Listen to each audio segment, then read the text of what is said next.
안녕하세요. 전입니다. 이번에는 신라 박식의 아달라 편입니다. 지난번에는 아찬, 길선의 반란 사건에 대해서 이미 설명을 드렸는데, 이번에는 역사적으로 새로운 해석을 하게 됨으로써 보강하게 되었습니다. 이런 역사적인 해석을 통하여 이 연결고리를 발견할 때마다 희열감을 느끼고요. 한편의 이 드라마보다 더 재미있는 그런 즐거움을 갖게 됩니다. 역사적인 사건을 좀 더 구체적으로 설명함으로써 더 자세한 삼국의 실체를 알게 되지 않나 생각이 됩니다. 지난번에는 이 아찬길선 반란 사건을 통해서 좀 더 설명을 드려야 되는데, 용이 누구인지, 이 흥선 일길찬이 이 이만의 군대를 어디서 동원했는지, 그다음에 이 아찬길선이 백제로 갔는데 왜 한수 지역으로 갔는지에 대해서 좀 더 구체적으로 한번 살펴보겠습니다. 아달라 이사금은 154년에서 184년 30년간 제위를 하게 됩니다. 일성 이사금의 장남입니다. 왕비는 박씨 내례부인이죠. 지마왕의 딸입니다. 지마왕의 왕비는 김씨 에레부인입니다. 그래서 이제 아달라의 어머니가 되는데요. 왕비는 김씨 에레부인이고 갈무랑 마제의 딸입니다. 신라는 일성 이사금 다음 아달라 이사금으로 연결이 되는데, 일성의 아들은 아달라라 하죠. 그런데 일성 15년 148년도에 박아도를 갈무랑에 봉했다 합니다. 혹시 갈무랑 박아도의 아들이 생물학적 아들이고 그 이름이 아달라이라면, 이 아달라는 일성의 법적 아들로 혹시 양자를 간 것은 아닌가, 그래서 왕위를 계승한 것은 아닌가 생각이 듭니다. 신라 아달라 원년 154년에는 개원을 이찬에 임명합니다. 그래서 군사학 국정을 맡기고요. 흥선을 일길찬으로 임명을 하게 됩니다. 아달라 이사금은 일성의 아들로 신라의 왕위를 계승하죠. 제일 먼저 이찬을 임명하고 군사학 국정을 맡깁니다. 그리고 7등급에 해당되는 일길찬을 흥선으로 임명합니다. 왜 6등급에 해당되는 아찬을 임명하지 않고 7등급에 해당하는 일길찬을 임명할까요? 후에 자세히 말씀드리지만 길선 아찬과 흥선 일길찬 간에는 상당한 인과관계가 있습니다.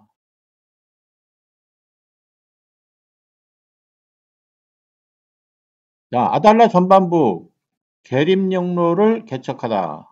3년 156년에 계립영로를 개척하고 다음에 간물현, 마사년 두 개의 현을 설치한다 라는 기록이 나옵니다. 아달라는 이사금이 된 후 개척에 힘쓰는데요. 계립영이 아니라 계립영로를 개척하죠. 이 계립영로는 김씨계와 관련이 된다고 생각이 됩니다. 타사, 지마 시절 왕비는 김씨죠. 네, 이제 일성 시절 왕비는 박씨계입니다. 아달라의 왕비는 지마의 딸이고 지마의 어머니는 김씨로서 그들은 계립령 너머에 위치합니다. 일성 시절 단절된 김씨계가 다시 아달라와 연결이 됩니다. 그리고 이 두 현의 설치는 신라의 인구 증가뿐만 아니라 세금과 병력 충원이 됩니다. 그리고 아달라는 장령진을 방문하게 되는데요. 이 아달라 이사금은 직접 북쪽 지역의 장령진을 방문하여 병사들을 위로하는데, 이 장령진 지역은 말갈에 대비한 지역이고 이 박식의 세력이 주력하는 북쪽 지방에 해당이 됩니다. 왕이 이 장령진을 직접 방문한다는 이유는 이 북쪽 지역에 있는 이 세력은 이 왕이 관리하는 이 주력군으로 일단 그곳을 잘 지켜야 됩니다. 그래서 이 남쪽이 새로운 세력을 대응하기 위한 전초전으로 북쪽 지역의 경계를 먼저 확실히 하고 그리고 이제 남쪽에 대응하기 위한 전술이 아닌가 생각이 됩니다. 자, 다음으로 중령을 개척하게 되는데요. 158년 중령을 개척하였다. 웨이의 사신이 예물을 가지고 방문하였다. 자, 이 시기의 남쪽은 웨이의 지역입니다. 일본 서기에 의하면 이 당시 웨는 혼란의 시기입니다. 그리고 중국은 후한 말기로 환관 세력이 권력을 쟁탈하고 군벌이 후에 출현하게 됩니다.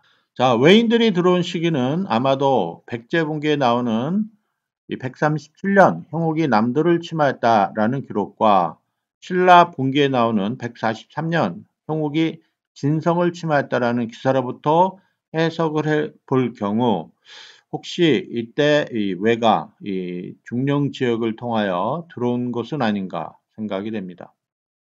그리고 이 시절 신라인들은 외인들과 우호적으로 지내지 않았나 생각이 됩니다. 자, 그리고 이들의 세력은 후에 나오는 기사에 용의 출현이나 길선의 반란 사건과 같은 그런 사건과 관련이 되어 있지 않나 추측합니다. 신라 아달라 시절 당시 외는 이들이 세력에게 예의를 표할 정도의 세력으로 아주 약하지 않았나 생각이 됩니다. 자, 중령에 관한 기사가 나왔는데 이 중령의 위치가 상당히 중요합니다. 그래서 이 삼국사기에는 이 5군데에 걸쳐 이 중령 기사가 나오게 되는데 이 고구려 본기에 나오죠. 그 다음에 열전에도 나오고 거칠부 열전에도 나오고 신라 분기 선도광 기록에도 나오고 김유신 열전 이렇게 5군데에 걸쳐서 이 중령과 관련된 기사가 나옵니다. 자, 아달라 시절 중령 위는 신라가, 중령 아래에는 외가 위치를 하죠. 동천왕 시절에는 중령 위쪽에는 이 남욱조의 기록이 나오고요. 중령 남쪽으로는 신라, 당시에는 이제 내해 이사금인데 위치를 합니다. 그리고 이 고구려 동천왕 시절, 신라 내해 이사금 시절, 신라는 외와 싸우고 외는 남쪽으로 이동하게 됩니다. 선덕왕 시절 중령 위쪽으로는 고구려가, 중령 이남은 신라가 위치하게 됩니다. 자, 그래서 이 신라는 중령 위에 위치했다가 후에는 중령 이남으로 존재하는 것으로 기록이 되어 있습니다. 자, 그러면 중령 이남에 존재했던 외는 어디 있었고 어디로 또 갈까요?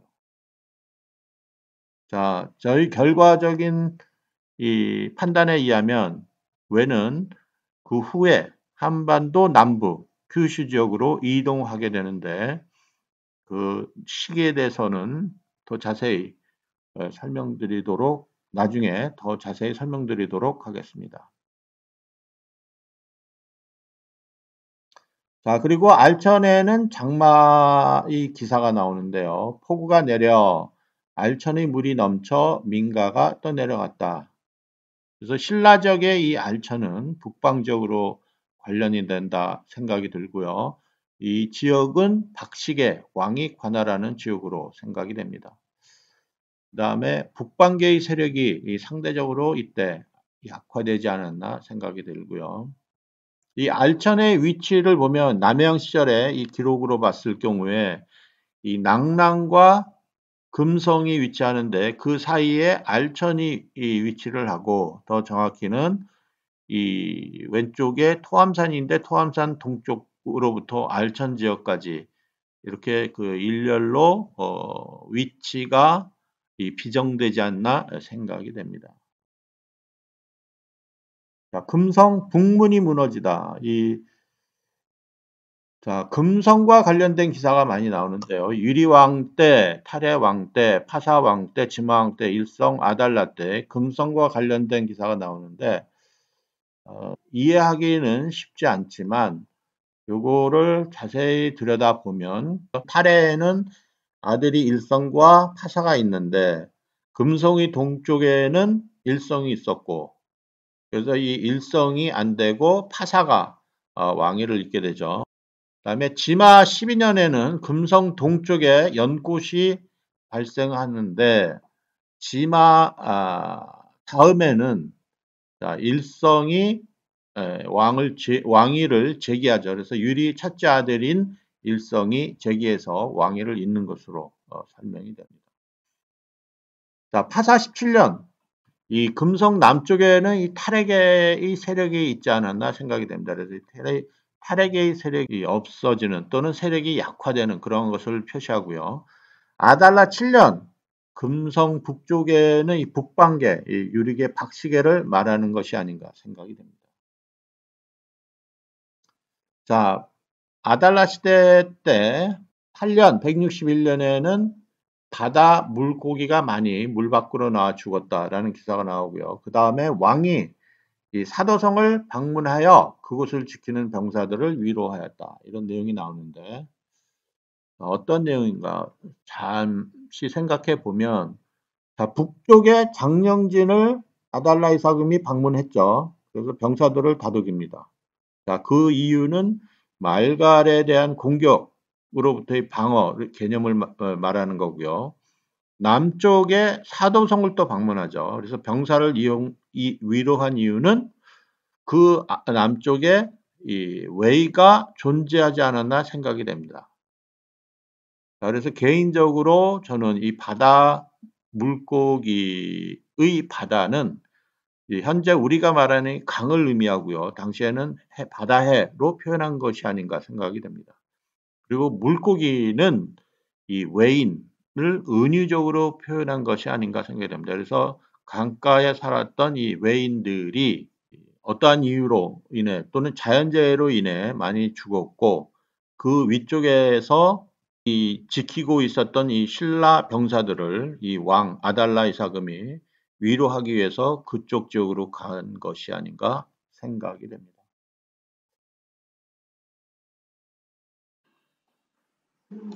자, 사도성의 위치는 이 산둥성에 위치하고 있는 이 태산 아래 지역에 보면 이 제남시가 보이고요. 동쪽으로 이 큰 그 마을 군이 보이는데 이 세 번째 보면은 이곳이 지명이 이 사도 지역과 관련된 지역이 아닌가 봅니다. 자, 그 위에 강이 흐르는데요. 제 판단으로는 그 지역이 황산화가 있고 그 위에 황산이 있는 것으로 생각이 됩니다. 자, 사도성에 대한 기록을 잠시 보면 신라봉기에 사도성이 나오고요. 백제는 초고 구수왕 때 사도성이 나옵니다. 다시 얘기해서 이 사도성은 이 초고왕과 구수왕 때는 백제가 점령을 했고 신라 아달라 때 또는 조분왕, 유래왕 시절에는 다시 신라가 사도성을 탈환한 것이 아닌가 생각이 됩니다. 자, 그런데 자세히 보면 이게 언제 그러면 신라와 백제가 싸워서 언제 사도성을 탈환했고 왜 백제에 속하고 신라에 속하게 됐는지를 자세하게 한번 후에 따져보겠습니다. 아주 어마어마한 그 역사 해석이 나옵니다. 자, 이 부분은 또 나중에 설명을 드리고요. 자,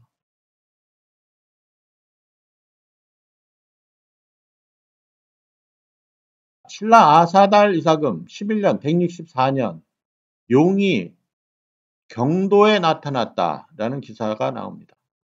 자, 여기서 말하는 이 용은 어떤 집단일까요? 각각의 기사에 이 용의 기록이 나오게 됩니다.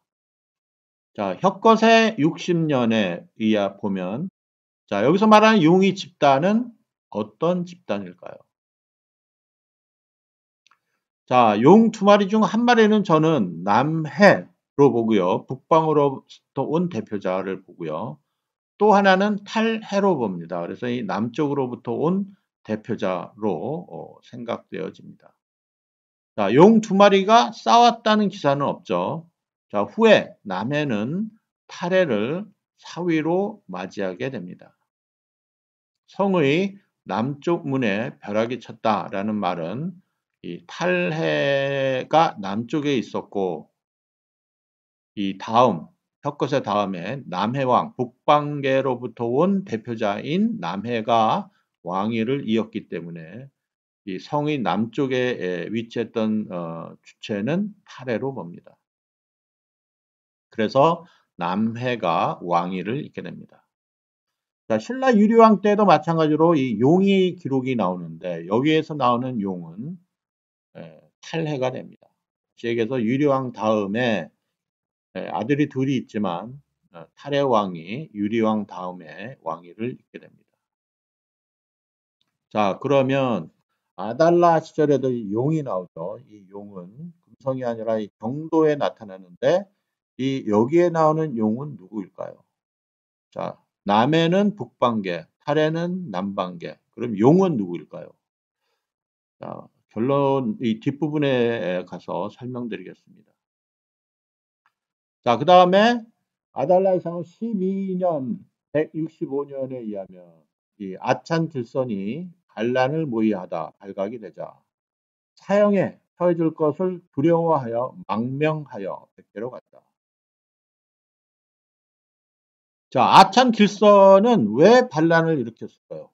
자, 이 당시 길선은 아찬에 해당이 되죠.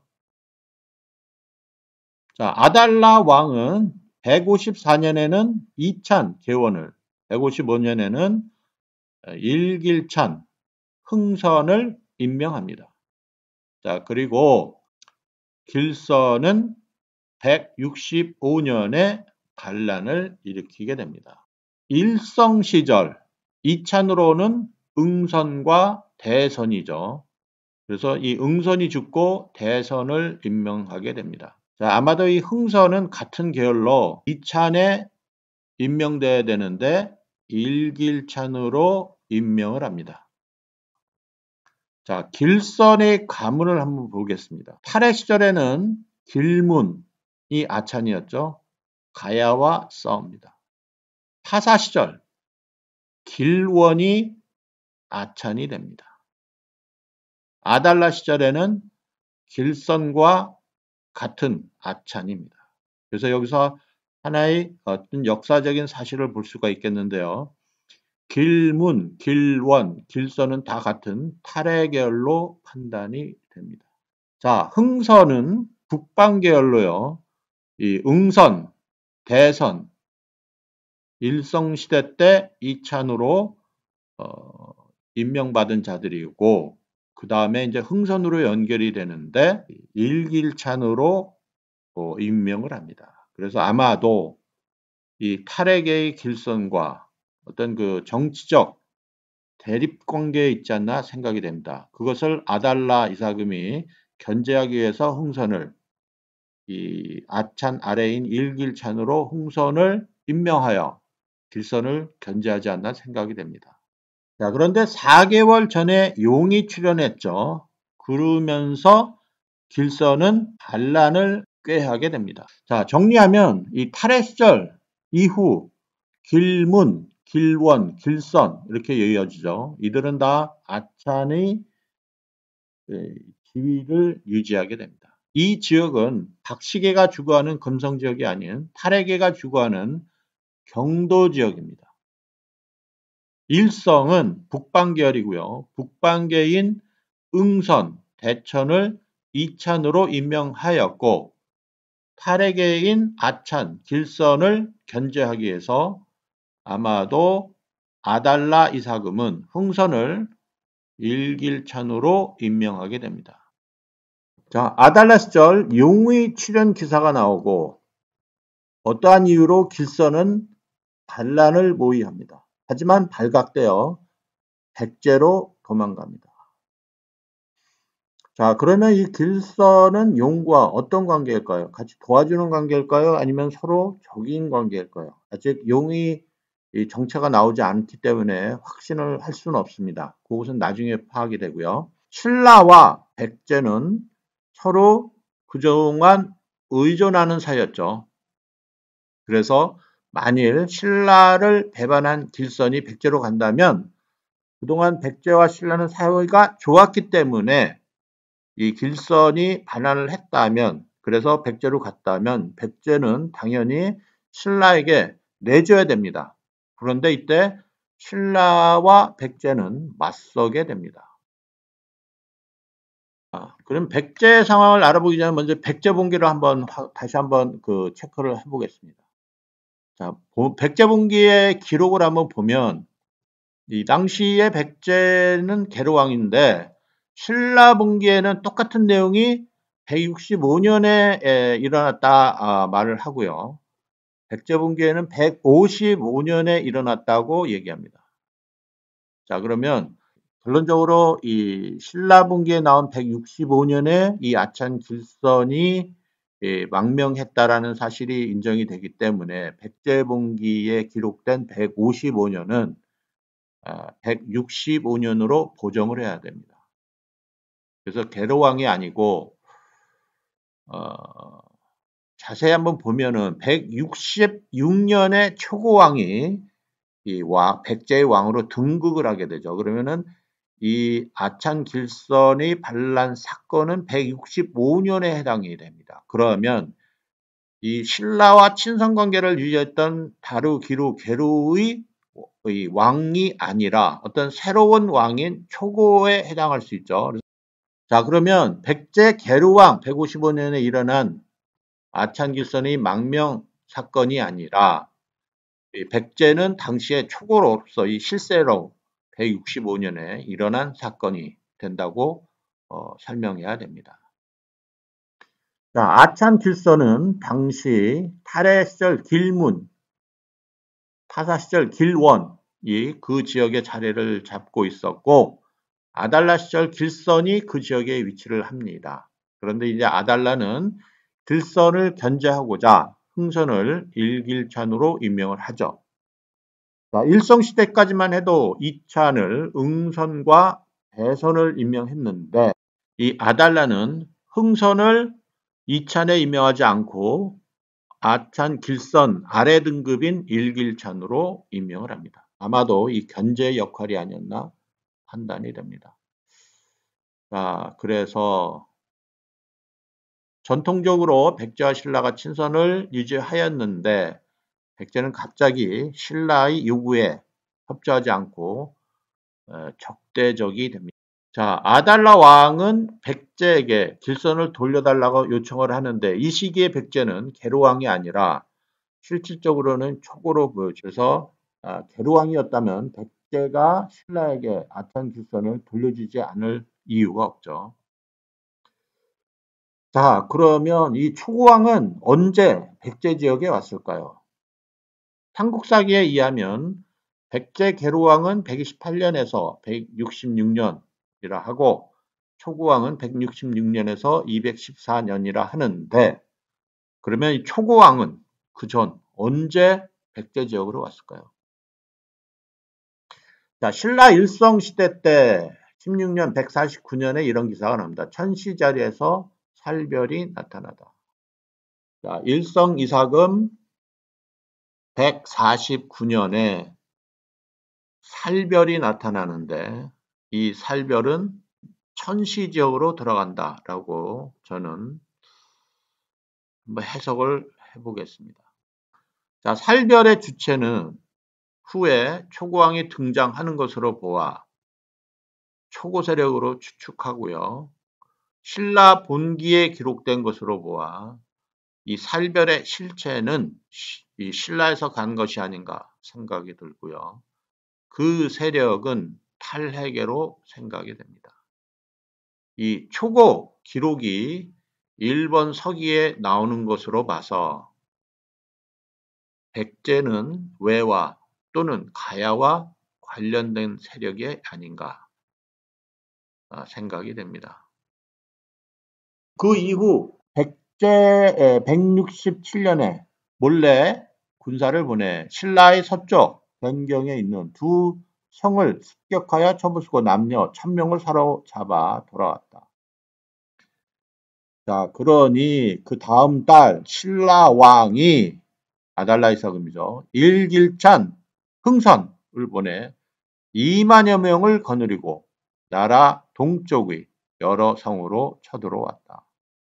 신라 왕도 몸소 정예기병 8,000명을 거느리고 뒤를 이었는데 순식간에 한수까지 이르렀다. 왕은 신라 군사의 수가 많아 대적할 수 없다고 생각하여 바로 앞서 빼앗았던 것을 돌려주었다. 자, 여기서 의문점을 한번 보겠습니다. 자, 신라의 28,000 군 동원, 갑작스럽게 이렇게 많은 군대를 어떻게 동원했을까? 그 다음에 이제 한수 지역까지 이제 쳐들어가게 됩니다. 자, 신라의 군 동원 인구는 탈해왕 때는 뭐 한 3,000명이 나오고요. 하사 때도 1,000명, 5,000명 이렇게 나오고요. 지마 때 10,000명이 나옵니다. 자, 일성 때는 기록이 안 나오고 아달날 때는 2만 명이 나옵니다. 그래서 갑작스럽게 2만 플러스 8천에서 거의 한 3만 명이 좀 안 되는 숫자가 나오게 되는데 너무 뜬금없는 숫자라 왜인지 한번 살펴보겠습니다. 자, 이 부분도 나중에 용을 설명하면서 더 확실하게 설명드리겠습니다. 자, 15년, 168년 이찬 계원이 죽고 흥선 이찬을 임명합니다. 자, 그래서 흥선이 이찬으로 진급합니다. 자, 이것은 상식적으로 이해가 되죠. 왜? 길선과의 전쟁에서 길선이 백제로 망명함으로써 백제와 신라가 싸우고 이때 흥선이 2만 명의 군인을 동원해서 백제를 이기죠. 그러니까 다시 진급이 돼야죠. 그래서 이 흥선은 1일찬에서 2찬으로 등급이 됩니다. 그리고 이 박식의 시조묘를 수리하게 됩니다. 172년 기록에 의하면 구도를 파전찬에 임명하고 구수회를 일길찬에 임명합니다. 갑자기 이 구도와 구수회가 신라 봉기에 나오고요. 그 다음에 구도를 파전찬으로 임명하게 됩니다. 구수회를 일길찬으로 임명하게 됩니다. 자, 이 구도는 누구일까요? 자, 구도와 관련된 기사를 쭉 보면 아달라 시대 때 구도가 나타나죠. 벌휴 때도 구도가 나타납니다. 조분왕 때도 구도 기사가 나오고요. 자, 미추이 사검을 보니 이 구도가 바로 미추의 아버지입니다. 다시 얘기해서 이 김씨가 나라를 갖게 된 시초죠. 그래서 이 구도는 김씨계의 왕입니다. 자, 그럼 역사 복원을 한번 해보도록 하겠습니다. 자, 용은 누구인가? 자, 165년 아달라 이사금 때 아창길선이 반란을 일으키죠. 흥선을 데리고 백제로 갑니다. 그래서 백제를 이깁니다. 자, 결과적으로 1길찬이었던 흥선은 2찬으로 진급을 하게 됩니다. 자, 당연한 결과죠. 자, 그런데 172년에 구도가 나타납니다. 이 구도를 파진찬으로 임명하고 구수해를 일길찬으로 임명을 합니다. 이 구도와 아찬길선이 반란 4개월 전에 경도에 나타났다는 용과 관련성이 있을까요? 자, 여기서 말하는 용의 집단은 어떤 집단일까요? 결론적으로 말씀을 드리면 이 용은 제가 생각하기에는 김씨계로 생각합니다. 자, 박씨계 다음으로 이 석씨계가 자리 잡습니다. 이제 아달라 다음에는 벌휴로 연결이 되는데 이 벌휴는 석씨라 합니다. 자, 그런데 잘 보면 김씨계가 서서히 진입하면서 강력하게 자리 잡고 있음을 볼 수 있습니다.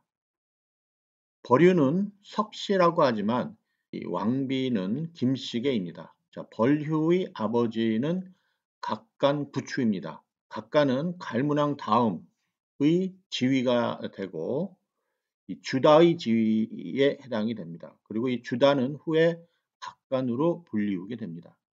자, 김씨 세력은 박씨계부터 이 왕비 세력으로 점점 이 강력한 세력으로 자리를 잡고 하사이사금 때, 지마이사금 때, 그리고 일성 때는 주춤하다가 아달라 때 다시 왕비가 지마의 딸로서 지마의 어머니는 김씨계에 해당이 됩니다.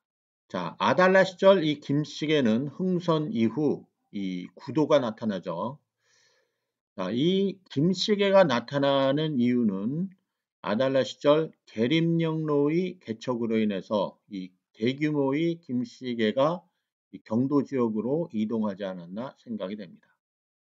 자, 이 구도의 아들은 후에 이 미추 왕으로 등록이 됩니다. 자, 계보에 의하면 김알지부터 시작이 되고 계림에서 주세력으로 자리 잡게 되는 것을 이 삼국사기의 기록을 통해서 알 수 있습니다. 자, 박식의 아달라는 흥선을 등용함으로써 이 오리지널 탈핵의 길선과 갈등을 일으키죠. 자, 탈핵의 아들인 박간 구추의 세력과 함께 이 아달라 왕비의 외척인 김씨의 세력이 이 계림을 통해서 들어오고 이 김씨는 이때 이 아달라 박씨계를 도와줌으로써 이 길선이 백제로 도망가게 되는 것이 아닌가 추측이 됩니다. 자, 후에 더욱 강력해진 김씨 세력이 구도죠, 구도 세력. 이 흥선과 함께 이 파진찬으로 나타나게 됩니다. 자, 그래서 이 삼국사기에 나오는 이 용, 이 실체, 혁거세 때는 남해와 탈해, 유리 때는 탈해, 아달라 때는 저희 판단으로는 이 김씨계가 아닌가 생각이 됩니다. 자, 그러면 흥선 2만, 아달라 8천, 거의 3만이 좀 안 되는 그런 군 병력은 어디서부터 왔을까요? 제가 생각에 첫 번째 이 주 세력은 아마도 이 구도가 이끄는 이 김씨계의 세력이 아닌가 생각이 됩니다. 구도의 아들은 미추왕이죠. 이 미추왕은 김씨의 최초의 왕이고 이 미추왕이 계보로 봤을 때는 김알지부터 시작이 됩니다. 이 김알지는 계림에서 어, 살고 있었죠. 그래서 아달라 시절 이 계림영로를 통해서 이 김씨계들이 경도 지역을 진출한 것으로 생각이 됩니다. 그래서 이때 많은 이 수의 인구가 이 경도 지역으로 오면서 이 구도의 세력이 박식의 아달라를 도와줌으로써 이 흥선의 군대는 이 증가가 됐을 것으로 봅니다. 자, 또 하나의 이 판단은요, 이 벌휴계도 아버지가 구추죠. 자, 구추는 누구냐 하면 탈해의 아들입니다. 자, 탈해의 아들 각간 구추가 되고요. 이 벌휴의 아버지는 구추가 됩니다. 그래서 이 구추계를 중심으로 한 이 벌휴계의 세력 또한 이 당시에 박식의 아달라를 도와줍니다. 그래서 흥선을 중심으로 또 군 병력이 모이게 되는 거죠. 자, 또 하나는 이 길선은 탈핵인데요. 이 탈핵의 길선이 백제로 도망감으로써 그 길선을 추종하던 그 잔당 세력이 흥선에게 통합이 돼서 같이 이 백제를 공격하는데 동원된 것이 아닌가 생각이 됩니다. 그래서 지마 시절에 왕이 정병 10,000명을 이끌었는데 이것은 이제 순수 박시계로서 이 아달라가 이 갖고 있던 이 기병 8,000명을 백제를 공격할 때 같이 동원돼서 사용된 것이 아닌가 생각합니다. 그래서 갑작스럽게 이제 28,000 거의 3만에 이끄는 이 병력이 어디서 왔냐? 이 기존에 있었던 8,000명 플러스 그 다음에 이 흥선을 도와주는 이 구도 김씨계, 그 다음에 이제 버류계, 그 다음에 남아있던 이 잔당들 해서 아마도 이 토탈 28,000명이 백제를 공격하는데 사용했던 당시의 군 세력이지 않았나 생각이 듭니다. 자, 아찬 길선이 간 곳은 한수 지역이라 하죠. 자, 제가 추측한 바에 의하면 자, 계르왕 시절로 올라가게 됩니다. 이 천문학 해석이 이 당시는 이 세 군데가 나오는데 이 계로왕 시절에 형옥이 남도를 침범하였다. 그 다음에 일성 시절, 신라죠. 신라 일성 시절 형옥이 진성을 범하였다. 그리고 신라 일성 시절 천시자리에서 살별이 나타났다라는 기록이 나타나는데, 자, 온조 때는 분투를 잘하죠. 그래서 이제 말갈과 싸우고, 그 다음에 밑으로 마한 지역으로 내려가고, 자, 온조가 이 영토를 크게 확장을 해 놓습니다. 그러나 이 다루 시절, 기루 시절, 게루 시절은 좀 약화된 상황이 보여지죠. 그래서 다루 시절은 이 낭랑이 없어지면서 말괄과 신라가 서로 싸우는 이 기록만 보입니다. 기루도 마찬가지고요. 게루도 마찬가지인데, 이 당시에 이 백제가 차지했던 이 마한 지역은 삼국사기에 보이지 않습니다. 물론 이제 삭제했기 때문에 그런 이유도 있겠지만, 혹은 실질적으로 나라가 약해져서 그 지역을 확보하지 못하지 않았나라는 생각도 듭니다.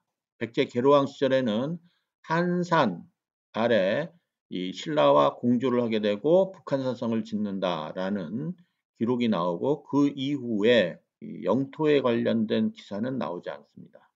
자, 마찬가지로 이 탈해 시절 다루왕 때 백제와 신라는 싸우게 되죠. 자, 그리고 이제 가야기사가 나오는데, 지마 이후로 이 일성시대 때는 가야기사가 나오지 않습니다. 이 말은 신라가 이 지역을 점령하지 못했음을 역으로 해석을 해야 되지 않나 생각이 됩니다.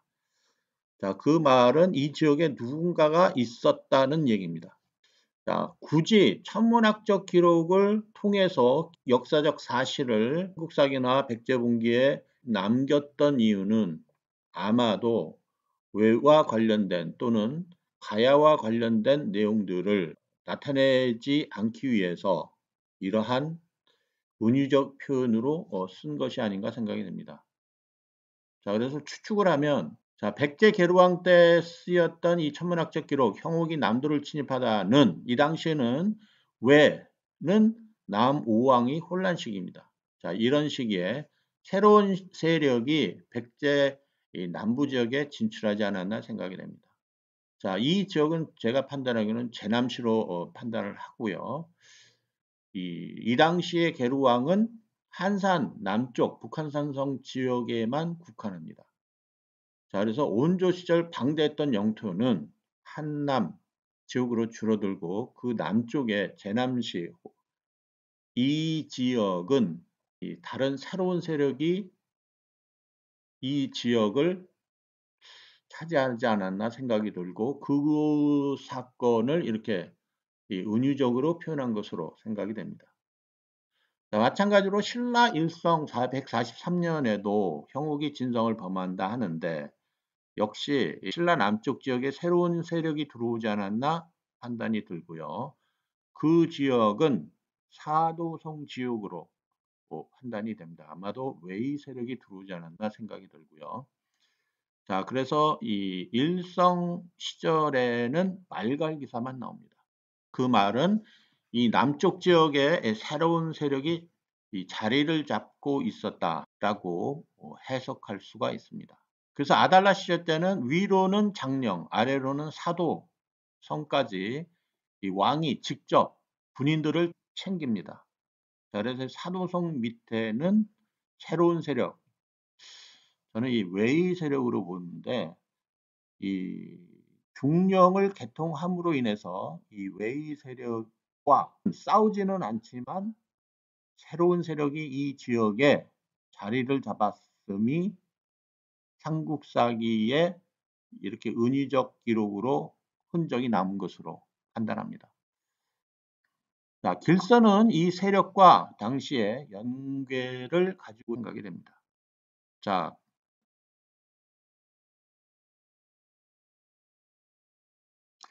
그러면 이 신라 일성시대 때 천시 자리에서 살별이 나타났다. 이 천문학 기록은 어떻게 해석을 하느냐? 저는 이 지역은 안미성 지역으로 봅니다. 그래서 이 지역에 새로운 세력이 자리를 잡는데 이 지역에는 나중에 이 초고왕이 등장하죠. 그래서 살별의 주체는 초고 세력이다. 자, 그리고 이 기록이 신라 분기에 기록된 것으로 봐서 이 초고 부수는 신라와 관련된 것이 아닌가 생각이 됩니다. 그래서 살별의 주체는 신라로 보고요.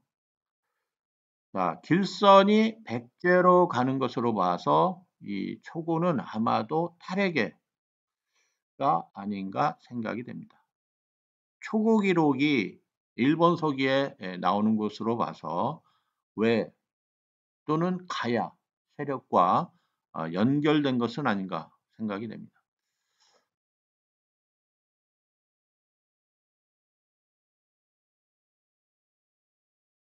자, 그래서 신라 아달라 8,000명, 신라 일기차 응선 2만이 백제로 공격을 합니다.